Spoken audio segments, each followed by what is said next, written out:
Hello, and welcome to another episode of Not Too Deep. I'm your host, Grace Helbig, and man, am I excited about this episode. We have social media influencer, comedian extraordinaire, author, and all-around funny and incredibly deep and wonderful spiritual human being, Manon Mathews, on today's episode of Not Too Deep. We talk about getting started on Vine, keeping up with TikTok, writing a book that's about a heartbreak and loss and gain and comedy and all of these things. And we also talk a lot about spiritual and mental health. And I could talk to her for another few hours about all of it. But Manon's got such beautiful insight that you don't often find mixed with comedy. And it's just so delightful. So please enjoy this episode of Not Too Deep with Manon Mathews.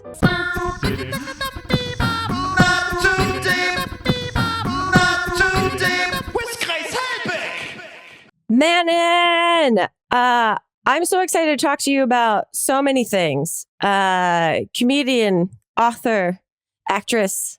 When people are like multi-hyphenated like that, I love to ask how you describe what you do to other people. What I do to other people, I hope to tickle their soul. Yeah. You know, and just kind of get them to heal from the heaviness of the world by making light of it, pointing out kind of the odd thing, you know? Yeah, I mean, you are so saturated in comedy. Obviously, let's go back to how you got started there. I mean, you're from Los Angeles, right? Born and raised? Yeah, born and raised in LA. Grew up in the Valley as an old child. I don't know. I think only children are just weird, you know, like I had a lot of time alone.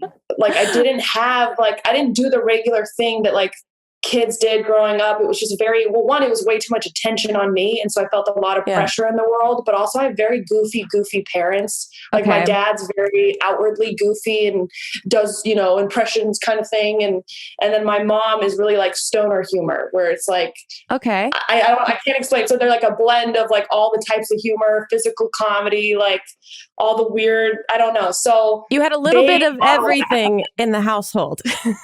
Totally. And they would wake me up like singing to me until I was like 18 and telling me stories at night. Like we just had a really goofy, playful childhood. And I had a lot of time in the mirror alone watching, you know, funny videos or funny movies, I should say. And so I just had that time to be nurtured and to kind of have, I think it's good, but I like that you're like growing up as an only child was really difficult. I was just nurtured constantly and it was a struggle, man. Yeah. It was really difficult. They just loved me so much. And I don't know if you know what that feels like. It's just hard on me. Please tell me every single moment of what it felt like. It was funny because I was going to go down a tangent of like, I was the only child. And so that was like a lot of pressure. And then I was going to go down a dark path. And then I switched. I was like, no, you asked why I was funny and why comedy is important. So I want to go this way. So I can see why I was like, wait, what?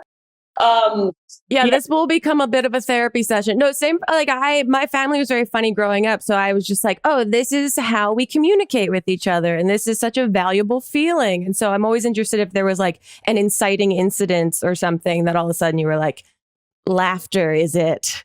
Yeah, I mean, there's always so much heaviness, or there could be. Like, we also had a lot of feelings. And so, you know, my mother was very sensitive and her and I would like cry at movies, but then my dad would make a joke out of everything. And he never really wanted to go very deep. And I'm all about going deep. And then when I switched middle schools when I was 11. And so I went from having all these friends to literally knowing no one. And then I got made fun of it. And I feel like that's when the defense mechanism of humor, which is what my dad used when he was a kid. And he always likes to talk about how he got made fun of and how I got made fun of and how I felt like we used our wit to overcome people. Gotcha. Yeah. It's the superpower that got passed down. And then now I've been trying to unlearn it because I don't want to be a bully. Well, it's the fine line of wanting to find humor in everything and then realizing that some people don't want that for themselves. No, or it's like, I'm like, like I love being poked fun at. I love when I'm being teased. It makes me get all giggy. I'm so excited right now. It makes me giddy and excited when I get teased and people do impressions of me. But if I do it to the wrong person, they'll get offended. Like I remember I had a boyfriend at 23 where I was like, he said, I used to talk a lot, when I was a kid. And I was like, well, not much has changed. And he's like, what do you mean by that? And I was like, oh, shit. I mean, oh, God. And then I was like, oh, like I see teasing as love. Not everybody does, Yeah. Okay, so I fully resonate with this completely. You kind of like, I mean, the internet says that, all of the things kind of started happening through Vine for you. And Vine is such a Wild West scenario. I appreciated Vine and everyone on there so much because I couldn't do it. My brain didn't work in those types of ways to create content. I'm curious how you got started there, how you started making stuff, and then how you saw it as an opportunity and doubled down. I wish my brain worked in the way that yours did, because YouTube, you can make money. Mine was just nonsense. It was just like, here, 6 seconds. Like, don't try any harder than that. So you're killing it. I still need to learn how to make long form content and try to make money, but thank God for brand deals. But yeah, I was doing Second City, I think, in Groundlings at the time, and then doing stand up. And then I got on the Vine app as at that time, I think it was 2013, getting a following was not in the realm of possibility for me. Like, I don't even think I had Facebook. And especially if you're coming from the traditional comedy theaters, there's a bit of judgment that comes, I think, when you start doing stuff on new media. Yeah. And at the time, just not a lot of people were doing it. I think Chris D'Elia was on Vine or something. And it was he was really the only one that was and then Will Sasso. And it was I didn't know that you could get a following. So I was just on it watching and laughing. And then I started making them for fun. Thank God. And then someone commented, hey, I saw you do your Kristen Stewart impression at the Comedy Store. Will you do a Vine of it? And I was like, sure. And at this point I had 200 followers. Again, not thinking, this is going to make me viral. That's not, no, I'm supposed to do the trajectory of, a traditional actor and comedian. And then eventually I'll be in the circuit. It's no. So I just put it up and then it did go viral. And that night it was at 10,000 followers. And then a week it was 100,000. I was just watching this thing grow and I was like, this is crazy. It was the best week of my life. I mean, it's got to be, wild to do this thing, do impressions, characters at these theaters where you're hoping people show up and see you, and then to do it on the internet where it's people over in Thailand are suddenly watching you, and it's mind blowing. It's mind blowing, but it's incredible because it just shows from the spiritual aspect. It shows that we don't know how it's going to happen. We just have to say yes to life and keep showing up and being of service in that way and following our gut. But it just proved in that moment that I couldn't have created a better outcome of a place where I can create daily and people can see it. I still can't believe that anyone watches the stuff I put out. So strange. You've done something so cool, which is transition out of Vine, because Vine had such a strange, abrupt-ish end to it. What was that like for you? It was sad. I think I processed it about a year later when I realized, those 3 million followers are just gone. And they're not on Instagram. I don't know if you know Instagram, it's a lot harder to grow on Instagram than any other platform. At least for me, that's been the case. I got on TikTok last year and I'm double the following there than on freaking Instagram. And I put my heart, I've been on Instagram for 8 years at this point. Let's see so I felt it a year later. I felt like it happened and I was I had such a positive attitude. I was I'm just so grateful for the time that I had and the friends that I made, the money that I made. And then I was where are they though? I need them back. They forgot about me and so it was sad. It sucked because I didn't realize it sucked that million followers are gone, and where are all the videos? But what I didn't anticipate was, oh my God, I'm not going to be creating with the people that I was creating with in the same way ever again. Oh, shoot. Like the people I created Vines with, the only people that I kept creating with was Vincent Marcus and Matt Cutshall, because Matt and I made a lot of Vines together, and then we started making Instagram videos. But I didn't anticipate all the other creators that like, okay, now we're going to just not make videos anymore because you guys have moved on to YouTube and I'm not really doing YouTube. Okay, so I'll keep creating with these two people, and then people grow and get lives, and then that's the part that made me sad, because I love the collaboration part of it so much. Yeah, you forget that like the byproduct of this platform is that it creates a community for you, and especially like a community of collaborators, like you're saying, that you have such a resonance with, or such like a inherent like, camaraderie with. And then if the platform that you all like work quote for goes away, what happens then? All the employees have to like scramble. But it's interesting for me to hear that you only started TikTok last year. Yeah, I resisted it for a really long time. I judged it. I was like, I'm not going to just lip sync to music. That's not comedy. Yeah.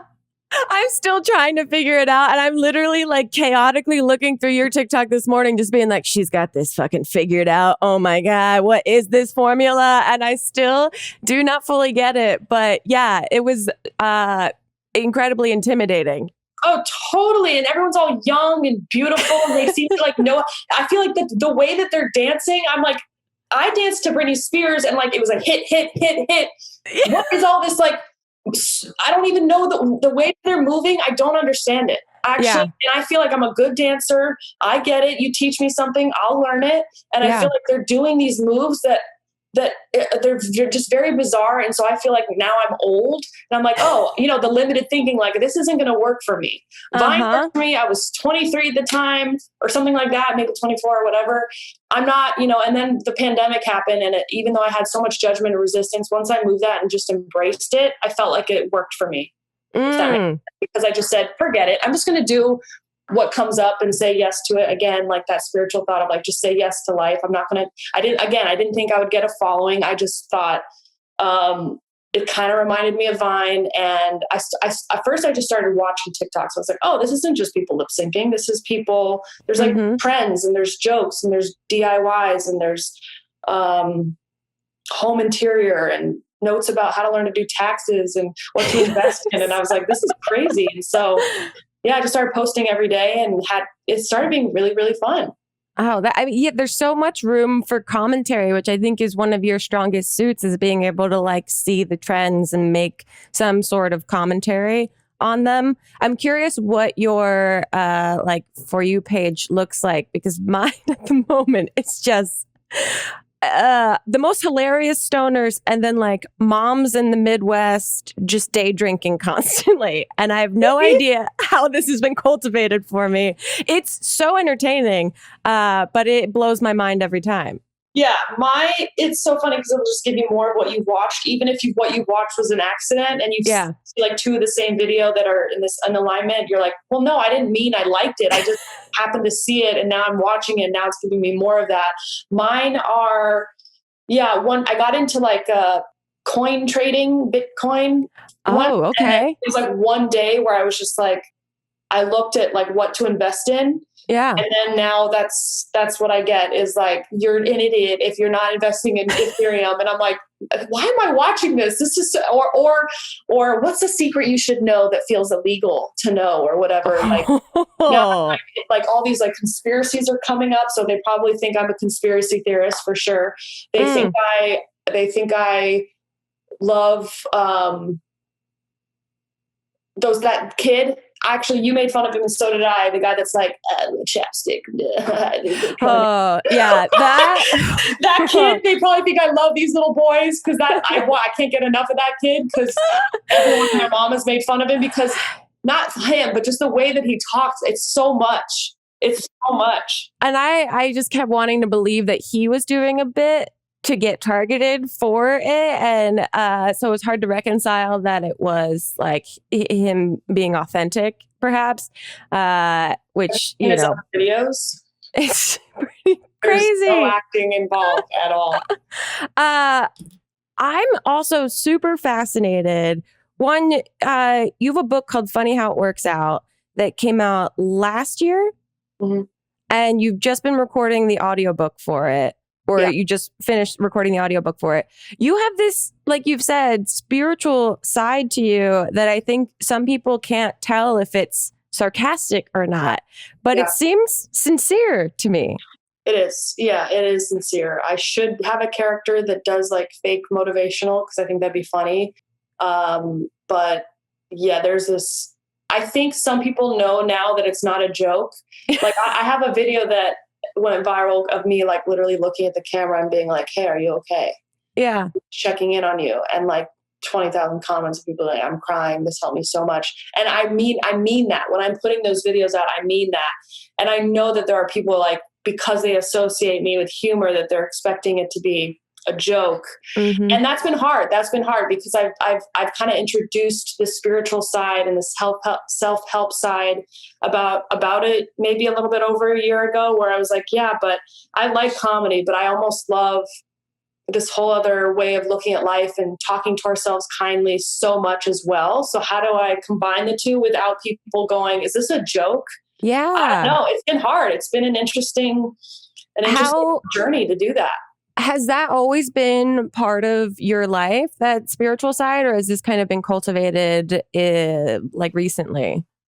I started my spiritual path about a year before Vine happened. I actually attribute all the success there to my mentality shifting of like looking at life differently. I felt like I was able to say yes to life, and then it said yes to me. Like the career kind of like took off. I really think, here's what it is. I got certified in NLP, which is neuro-linguistic programming. Yeah. Study of the unconscious mind, because a person can know that they need to stop smoking, but they're still smoking. It's because it's in the unconscious mind. And so I became obsessed with the mind and what we tell ourselves. And I do attribute that, like all the goodness that was happening with Vine to that moment. And then, started becoming like a spiritual junkie, where I would just like every book that had, Marianne Williamson and Tony Robbins and all these things and Louise Hay, I would listen to in my car, like, because I realized I had really self-destructive thinking. Oh, and that's it. Being in comedy, you feel like that's fuel. Yeah, I know. That you have to be the butt of the joke, or you have to find something wrong in a situation to make fun of it in some way. And so I'm sure that's a hard thing to balance. Oh, totally. Because I flip-flop all the time where I think something is hilarious and I see the funny in it. And then there's another side where I'm like, yeah, or it's not funny and we really just need to hear you so that you can heal. I feel like two different people. It's bizarre. And I know that you can conflate the two, and like, there's a guy, he's really political now, but for a long time, JP Sears would make fun of like the holistic way of thinking and make sure that you were gluten-free and blah, blah, blah. But he really lives that way. He really is a spiritual guru kind of guy that treats himself like that, but he makes fun of himself like that. And so I do feel like a lot of my humor is just goofy. I don't necessarily feel like it's right. I'm trying to lean away from being a bully, because I don't. Yeah, it doesn't come across mean-spirited at all. It does come across like silly, which is, that's my total MO, is like finding things that are silly and ridiculous without putting things down necessarily. Totally. Absolutely. That's so I'm in grad school now studying like depth psychology and all that. So I'm like so fascinated by like your whole appreciation of the unconscious and how fucking wild that place is for all of us, and how truth telling it is for all of us. Okay, but we're going to take a quick break, and when we get back, I have a billion more questions for you. So we'll be right back with more Not Too Deep.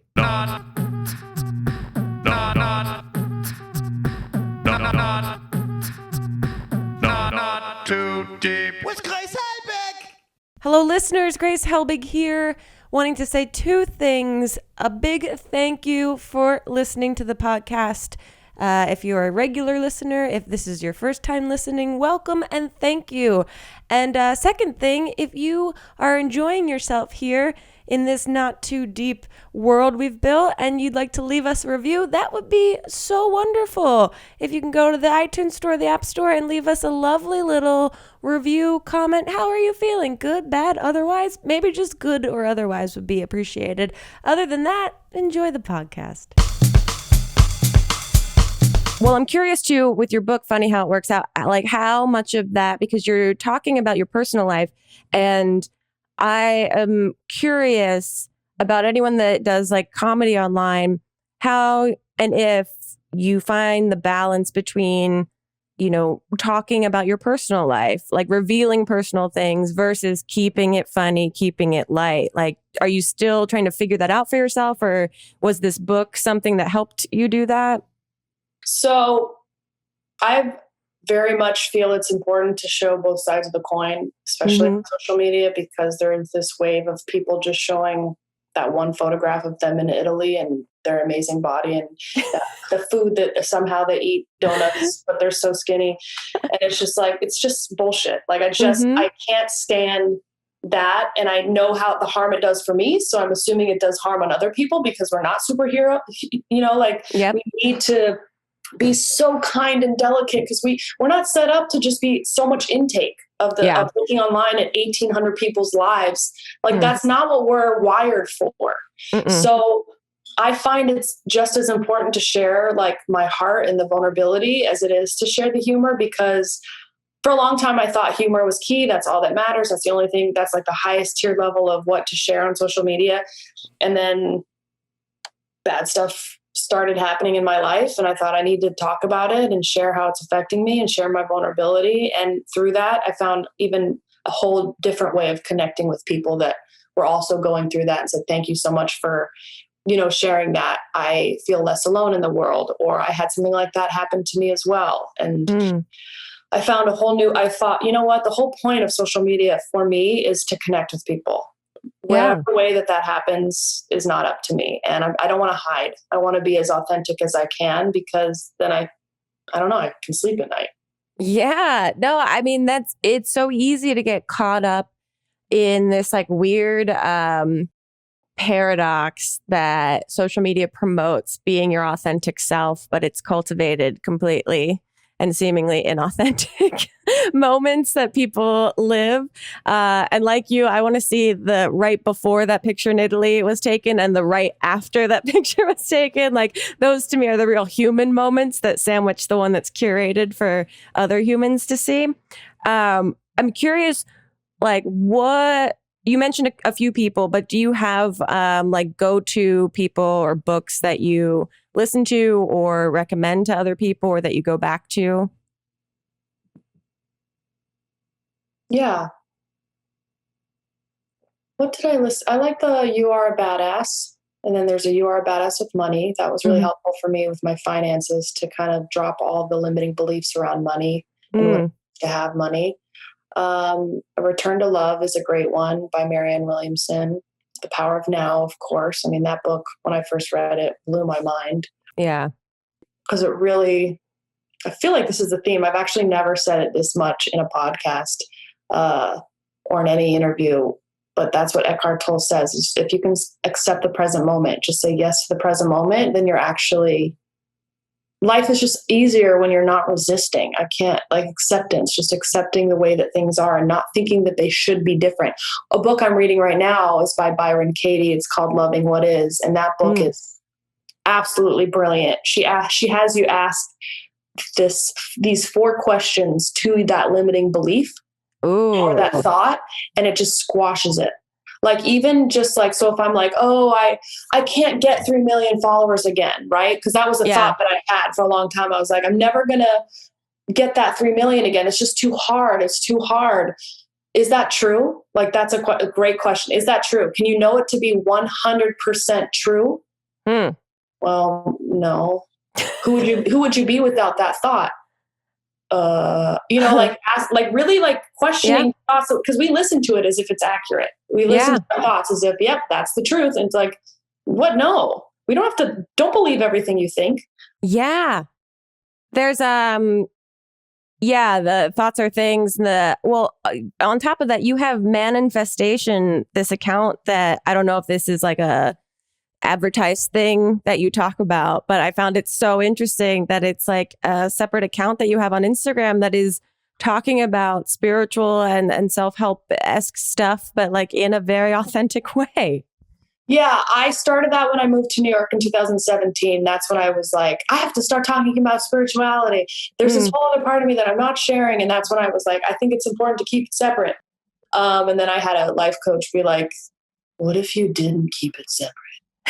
And that's how they all sound, by the way. They all have this low resonance to their voice that's like, oh God, you are guiding me in a direction. Yeah, like you said the simplest thing, and yet I'm like, oh my God, that's everything. And so I do have that account, and I do keep it strictly for like, so people know what they're getting, I guess. Mm-hmm. But since he said that to me, I was like, fine, I'll just share everything on Manon Mathews. It's fine. But because I didn't trust that people couldn't handle it or something. Yeah. So strange. I was like trying to manage people's intelligence level from over here. Well, you're also trying to protect them. It feels like you're trying to protect them too, because you get so brainwashed is too strong of a word, but you get like told the way that you should manage your social media in terms of like managing the audience, and you want to protect that they're coming to you for a certain reason. And so how dare you in like, you know, shake up their anticipated laughter with something more serious. And then you realize like, actually, it's way more valuable to just be a human being to these other human beings. Yeah. And I'm glad I have that other account. It's fun. But then I feel like if I'm not sharing a vulnerable post on my main account, then I'm almost like guaranteeing that it's not accessing as much people. And sometimes I'll forget about why the reason I have social media in the first place. It's to connect with people. Like sometimes I'll focus and go on. I was talking about it this morning. Sometimes I forget to be intentional when I go on the apps. So you know what I mean? You have to remind yourself. I mean, I'm hearing you say that going, I don't know if I could point out the last time I was truly intentional. This is what I do. I go, I guess I'm having my phone. Okay. Oh, look, all these people are doing these things. And then all of a sudden there's this little thing that's like, see, you're just not good enough. And I'm like, I told you I wasn't good enough. Again. Yeah. I knew before you could tell me that. Rather than, okay, who can I serve and how can I best serve the people that follow me? Because this is about them. Yeah, that. I mean, sometimes I do, and then it works out, and then that's how you get rewarded with like the likes and the follows and all that stuff. I feel like when I'm intentional like that, it works out 10 times better than me unconsciously kind of scrolling and then posting because I feel like I should post. What is that? Why? This is all stuff that I'm going to stew in my brain and have a really great day with later. I can't thank you enough for all of this information. We are going to get a little bit lighter in this conversation because I would like to ask you the two questions that I ask every single guest that is on Not Too Deep. And the first is, who, alive or dead, would you most like to throw cold spaghetti at?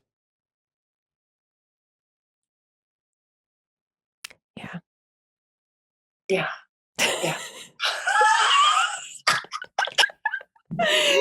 Take your time.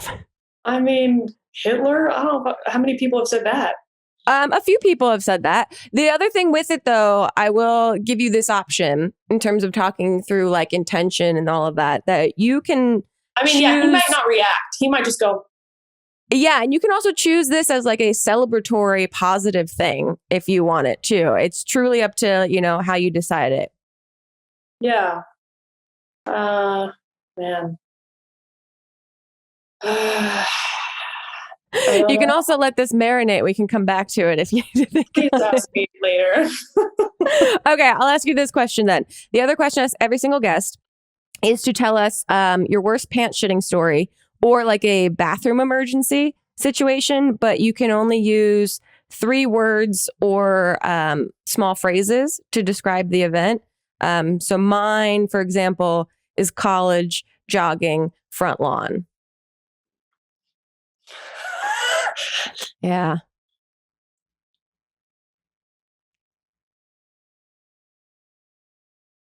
Picture day. Okay. Classroom.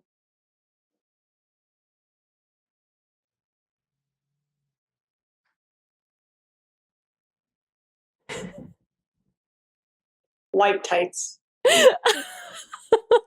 No. Oh no. Hopefully the picture was only from the waist up that day. Yeah, and then the other kids had to clean it up, which was strange. So weird. Well, why'd she make them do that? I'm glad you changed schools at some point then. It's 5th grade, so like. Yeah, that's I won't ask you any follow-up questions on it, but that sounds like a very quite a situation. So now we have a section called Deep and Hot, where I ask you a deep question, even though we've been getting kind of deep already, and then ask for your hot take on something. So let's go for our deep question first. Do you ever feel pressured by the idea that there might be a day when people don't find you funny anymore? No. No? I thought it would be yes, but for some reason, I guess the answer is no. That's great. Yeah. Well, I also I wonder if that comes too with just like the foundation you have of like being a whole human being and not being, so dictated by only comedy. Yeah, no, I don't worry about that. I have other worries I could tell you about, but that's not one of them. Okay. Here's what matters to me is that I think I'm funny. I think that matters to me more than other people think I'm funny. Snap, snap, snap, snap, snap, snap, snap. Okay. I would love your hot take on this since we've been talking about, self-help and, caring about ourselves. Is there such a thing as too much self-help? Do you think? 100%. Really? Oh yeah. I mean, I've had people tell me, I had one woman who's an acting coach. She said, stop reading self-help books and get lost in a story. It's too much. And I was like, you're right. It is too much. Yeah. Because you have to have fun. This is life. Like you don't need, I feel like I've gotten in a place where I'm just like, I got too obsessed with it. And then it became kind of rigid. And then everything was an opportunity for spiritual growth. And it's like, well, what about just fun and letting go and finding the beauty in mess up and like being messy? Yeah. I fully agree with that. I think that self-help is almost addictive in a way that you can be almost obsessed with finding the best version of yourself. And you're like, maybe I'm there. And there's no room. There's no room to like mess up. And then also like, I used to get so high and mighty and be like, oh, I'm just better than everyone. Like I just know more than all of you. And like, that's not fun. That's the worst. No one wants to be around that. Yeah, that's very intimidating to hang out with. Help. You all just need so much help. Like I can point out where you're all just not okay, but I'm here alone thinking that I'm just part of it. It's like, ugh. Come be your real self around me. Don't worry. I won't analyze a second of it. Well, okay. Then separately of that, what's your genre of like TV? What do you watch? What are you like obsessed with? Oh, everything. So I'll watch something from like Ozark to Brooklyn Nine-Nine to Sex Life to Too Hot to Handle. You know what I mean? Oh, okay. I like all the weird. I like reality TV show like The Hills and The Bachelorette to like really serious. What are you currently watching? Sex Life, yeah. What is that? What? I don't know what that is. I know I've been in a bubble. I'm writing it down, Sex Life, which I don't know if I'll understand what that note is for myself later.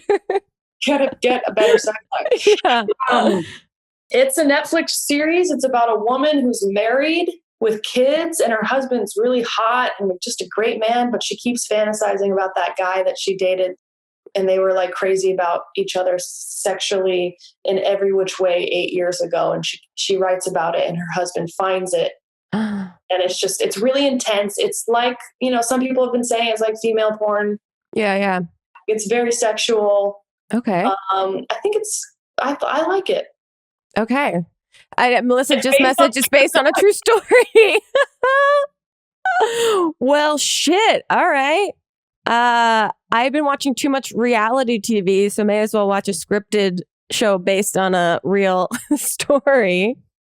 Yeah, and then before that, I was watching Too Hot to Handle, which was just, I don't know if you saw that, but... I have not. I love all reality television. I have not gotten into Too Hot to Handle. That's the one where they're not allowed to have sex with each other. Yeah, and it's just so damn hard. It's too hard. It's just too hard. It's like $10,000, $100,000, but I really need to just make out with this guy. Like, I'm just so horny. Like, I just can't keep it. I'm just so hot. They're just all obsessed with how hot they are, which I find so fascinating. I'm like, wow, there are people on the planet that have no issue with just leading with their sexuality. I envy it. I wish I Same. That's the kind of stuff that I want to watch because it's so outside of how I operate in my body and my being in the world that I'm like, people that just have such brazen sexual confidence is like, I love watching it. And they're all wearing thongs. All their butts and boob, like the tip is just coming out. And they so they're like, this is great. And I'm like, you couldn't pay me to wear that in public, let alone on camera in front of, unless I'm joking, I'd have to be playing a character because I can't actually own that. That's like not my comfort zone at all. No, same. Yeah, look at us. Look at the way we're both dressed today. We can't. Like a schoolgirl. Get me on that show. I look like I'm wearing my brother's clothes today. Okay, well, I there has been part of me that really wants to indulge and watch some of that, but the worry is that all of a sudden I'm 10 hours later and I'm still watching it. We're gonna take one last break. When we get back, we have some questions sent in from listeners that need some advice. So we'll be right back with more Not Too Deep. Not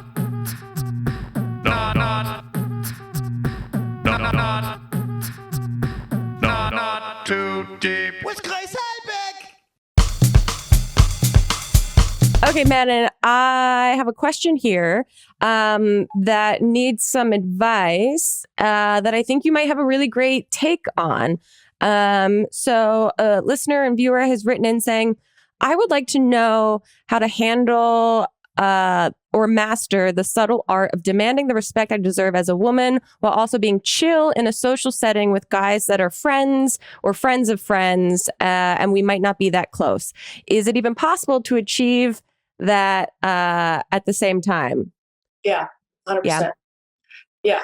I think it's, well, which one's important? So oftentimes we think setting boundaries has to be like harsh and really intense. At least that's what I thought, is like, if I have to say no to someone, it's going to have to hurt them and me and be difficult, rather than, if someone says, hey, can I borrow this thing, or can I come over here?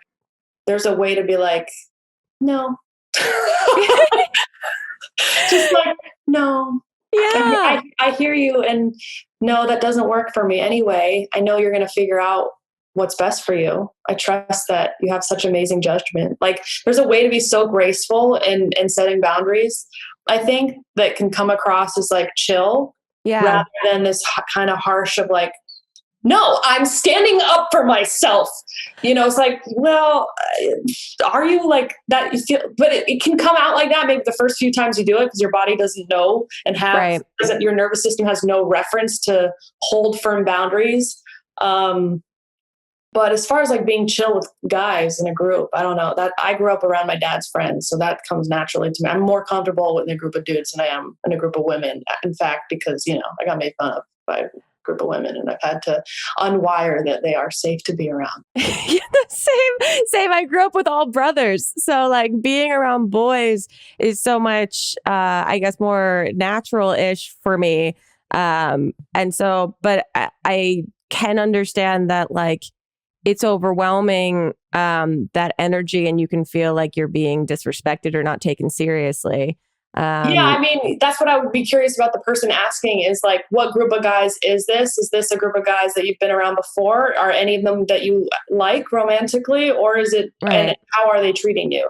Like for some reason, I don't see men when the guys that I'm hanging around, I don't visualize them. I don't see them as disrespecting me. Yeah, same. The people that I hang out with are usually, all on the same page of respect because I really like to treat people the way I want to be treated and hope that, that boomerang comes back around from other people.